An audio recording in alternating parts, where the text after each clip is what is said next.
So empirical and molecular formula. Write down the statement. An organic compound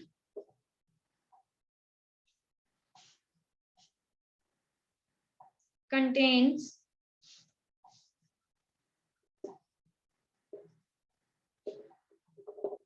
carbon है उसमें 48%, hydrogen है 8% and nitrogen है 28%. ठीक है, calculate the empirical formula. So you have to calculate the empirical formula. Again see if the percentage is 100 or not. ठीक है, हर एक numerical में हमने पहले सबसे पहले यही देखना है कि क्या उसकी जो परसेंटेज है वो 100 बन रही है इन तीनों से कि नहीं. हाँ जी, कैलकुलेट करिए बेटा. Is it coming 100 by adding 48, 8 and 28? No. कितना रह गया और 100 को होने के लिए?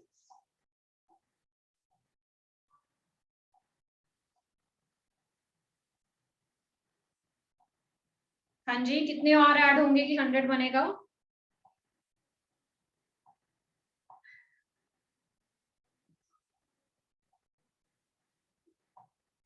16 लेफ्ट. ठीक है, तो जब भी ऐसा कुछ केस आएगा हमारे पास जब हमारी परसेंटेज जो है वो पूरी नहीं बन रही है, ठीक है, राइट, तो in that case we will be assuming that the left percentage is of oxygen. तो ये हमेशा जो पीछे परसेंटेज रह जाएगी ये हमेशा किसकी होगी? ऑक्सीजन की होगी. तो यानी कि अब आपके पास 4 एलिमेंट्स हो गए हैं. ठीक है, carbon, hydrogen, nitrogen and oxygen. तो ये आपने एज्यूम करना है अपनी तरफ से अगर आपकी परसेंटेज जो है वो नहीं 100 बन रही है. ओके, तो चलिए स्टार्ट करते हैं. टेबल बनाना, सबसे पहले हम अपने एलिमेंट्स लिख लेंगे. We are having carbon, hydrogen, nitrogen and the last one is oxygen. Okay, then we will be writing their percentages. तो हर एक की परसेंटेज लिख लेनी है. 48 है, 8 है, 28 and 16. Clear? The third thing we have to write their atomic masses. तो कार्बन का एटॉमिक मास 12 है, हाइड्रोजन का 1 है, नाइट्रोजन का 14 है एंड ऑक्सीजन का 16 है.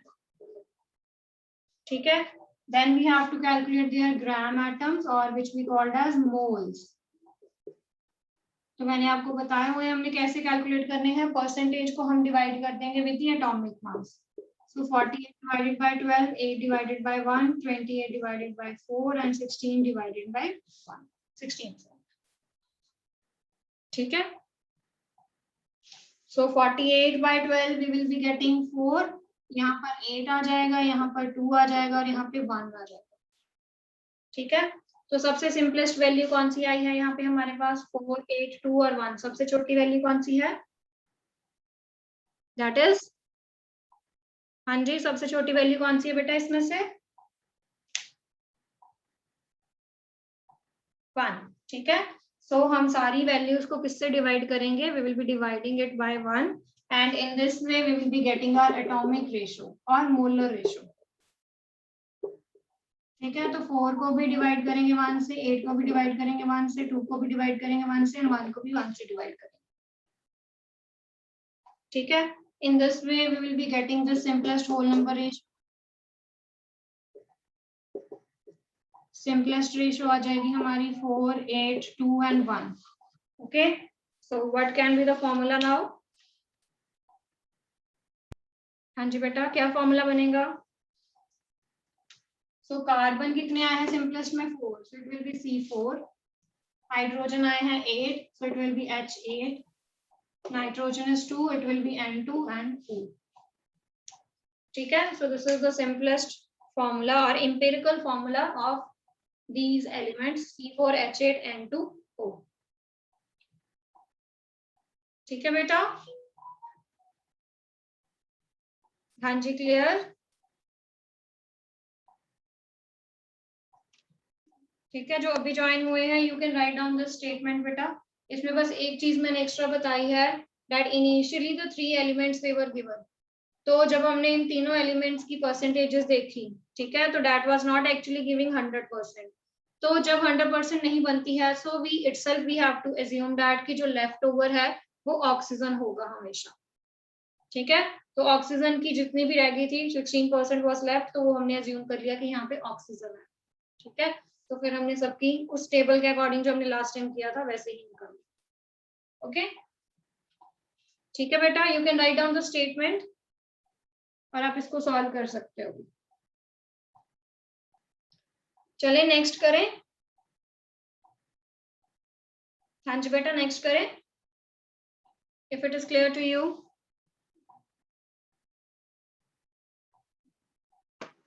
चलिए, let's do the next one now. So you can write down silicon form compound. Silicon forms compound with chlorine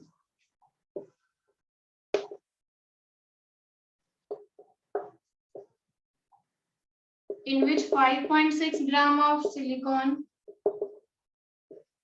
combines with 21.3 gram of chlorine. Calculate the empirical formula. Again आपने empirical formula calculate करना है.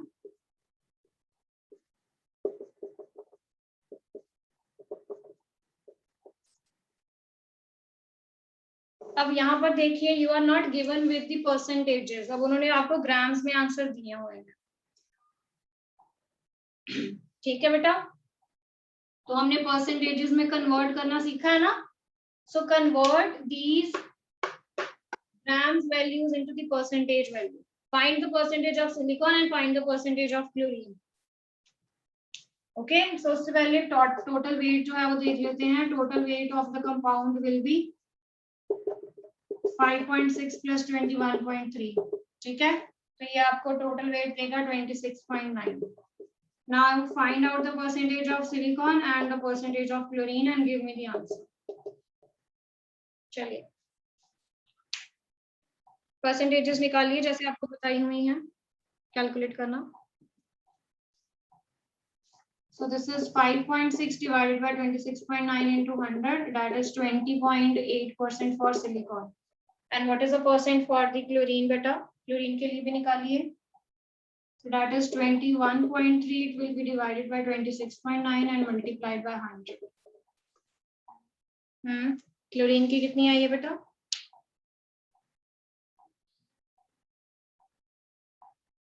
79.2. ठीक है, so that is 79.2%. Clear? चलिए, अब हमें दोनों की परसेंटेजेस पता चल गई हैं. Now we can solve for the empirical formula. ठीक है, सेम टेबल बनाते हैं फिर से. एलिमेंट्स लिखते हैं. Our elements are silicon and oxygen. उसके बाद इनकी परसेंटेजेस जो भी हमने निकाली है, दैट इज 20.8 एंड 79.2. सिलिकॉन का एटॉमिक मास होता है दैट इज 28 एंड ऑक्सीजन का कितना है, that is 16. Sorry, we are taking chlorine, not oxygen, chlorine. ठीक है, उसके बाद हम निकाल देंगे इनकी ग्राम मोल्स, यानी कि percentage divided by the atomic mass, percentage divided by the atomic mass. ऊपर आपने खुद लिख लेना बेटा हर एक टेबल पे. ठीक है, जब हम इसको डिवाइड करेंगे तो आंसर्स बताइए मुझे दोनों के. 20.8 divided by 28 and 79.2 divided by 35. ठीक है जी, so this is 0.74 and this is 2.23 for the chlorine one. ठीक है, तो ये हमारी दो वैल्यूज आ गई. उसके बाद हमने क्या निकालनी है, we have to find the atomic ratio. अब इनमें से कौन सी छोटी है दोनों में से? हाँ जी, दोनों में से कौन सी वैल्यू स्मॉलेस्ट है? So this is 0.74. So we will be dividing both with 0.74. Now find out the answer and convert it into the simplest ratio. Now ये तो 1 आ जाएगा. ठीक है, इसको हमने निकालना है. 2.23 डिवाइडेड बाय 0.74. ठीक है, जब हम इसको सॉल्व कर रहे हैं इट इज गिविंग अस 3, तो सिंपलेस्ट रेशियो आ गई हमारी 1 and 3, तो यानी कि जो हमारा सल्फर है, सॉरी सिलिकॉन है, that is 1 and for the chlorine that is 3. ठीक है, तो सिलिकॉन की आई है simplest ratio 1 and for the chlorine it is 3, so SiCl3. Okay, so this is your empirical formula. Okay, done. So till now we were actually calculating the empirical formula, but अब इसके बाद हम molecular formulas पे भी आएंगे और molecular mass भी calculate करेंगे. ठीक है, तो हमने एक relation किया था, if you remember that molecular formula is n times empirical formula. किया था ना हमने relation, जिसमें मैंने आपको ग्लूकोज की एग्जांपल बताई थी, that C6H12O6, ये कैसे आया होगा 6 into CH2O. ठीक है, तो अभी हम ये फॉर्मूला जो है वो भी यूज करेंगे in order to calculate the molecular formula. Okay, so write down one statement. A compound contains 42.3913% potassium, 15.2173% iron, 19.5652% carbon, and 22.8260% nitrogen. Okay, and the molecular mass, you are given with the molecular mass. Molecular mass of the compound is 368, right? And you have to calculate the empirical formula.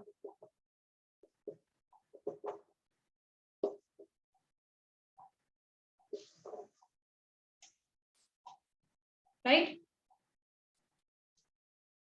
तो इस वाले actually formula को हम मास की form में भी reduce कर सकते हैं. अगर आपने फॉर्मूला नहीं लिखना है तो you can write mass also. जब हमने मास निकालना है तो हम मास की फॉर्म से इसको एक्सप्रेस कर लेंगे. जब फॉर्मूला निकालना है, ठीक है, तो पहले मास निकालेंगे and then we will be expressing it in the form of formula. समझ रहे हो? तो यहाँ से molecular mass is equal to n times empirical mass भी आ सकता है. ठीक है, राइट. तो पहले इतना सॉल्व करो, एम्पिरिकल फॉर्मूला निकालो. पहले मॉलिक्यूलर फॉर्मूला हमने फाइंड करना है, not empirical formula. We have to find the molecular formula. तो पहले go for the empirical formula. ठीक है, एम्पिरिकल फॉर्मूला से हम एम्पिरिकल फॉर्मूला मास निकाल लेंगे. मॉलिक्यूलर मास हमें गिवन है तो n की वैल्यू निकाल लेंगे. ठीक है, तो सबसे पहले एम्पिरिकल फॉर्मूला निकालिए.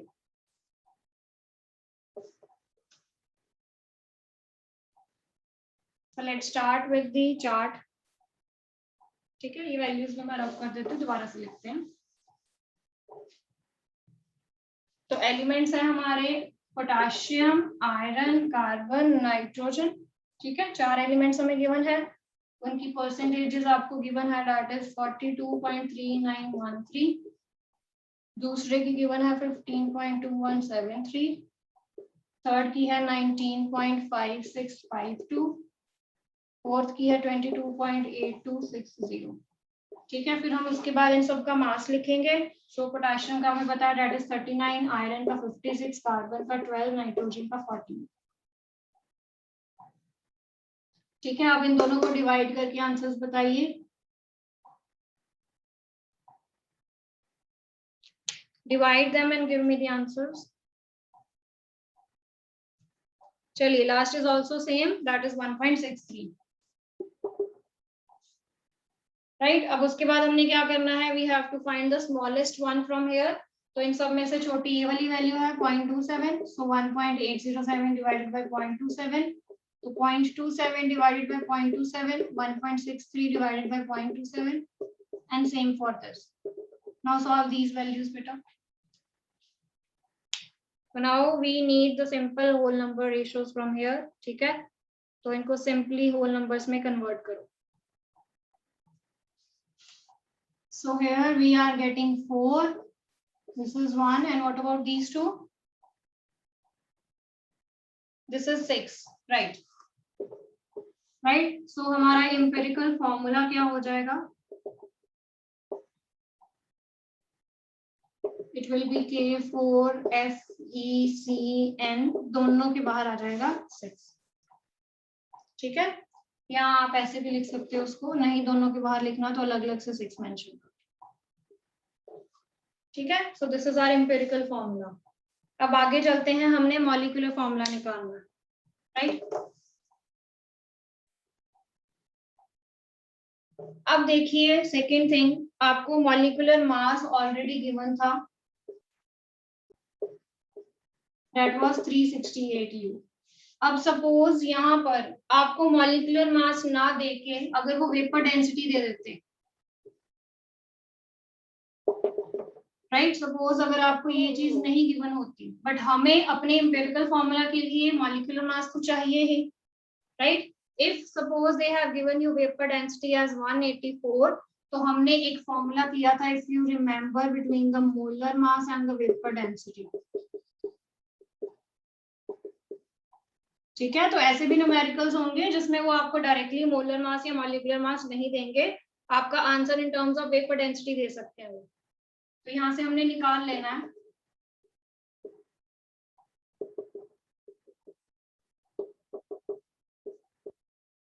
ठीक है। तो अगेन आपका देखो 368 आ गया, राइट। तो वो 368 हमने यहाँ पर यूज करना है if we have given the vapour density, okay. See if you are not given molecular mass but you are given with vapour density, तो हमने वेपर डेंसिटी को यूज करके मॉलिक्यूलर मास निकाल लेना है, ठीक है।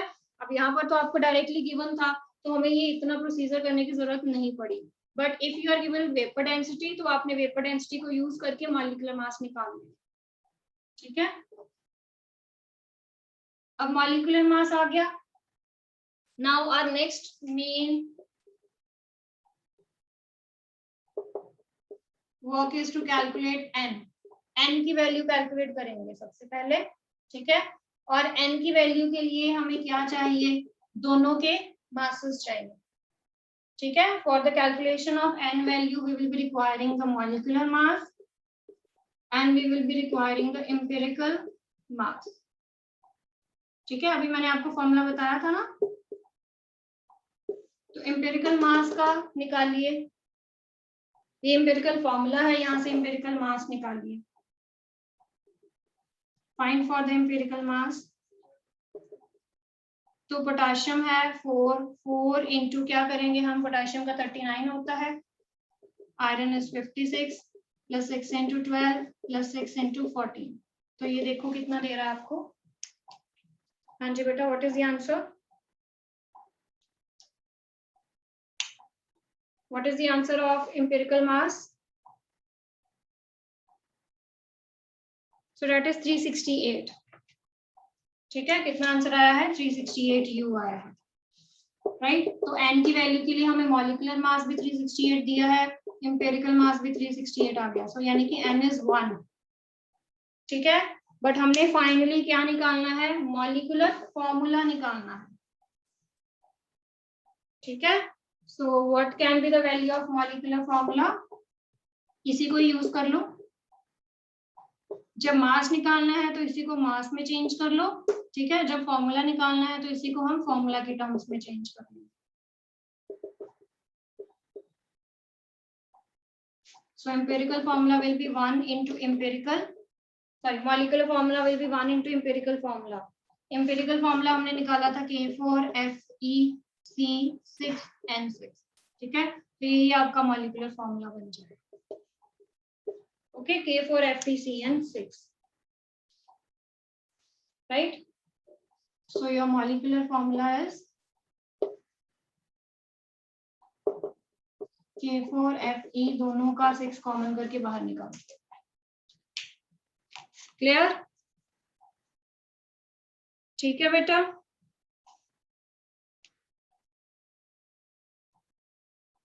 Any doubt to anyone?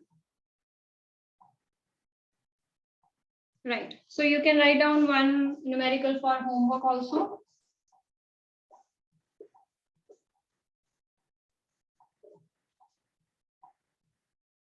A compound on analysis was found to contain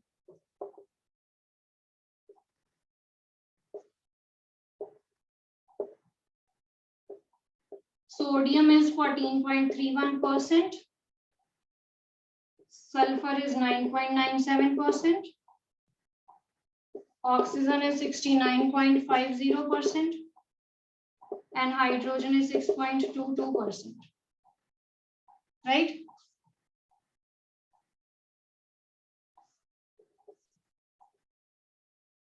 Calculate the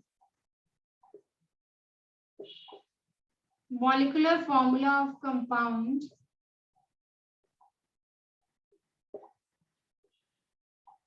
assuming that whole of hydrogen in sample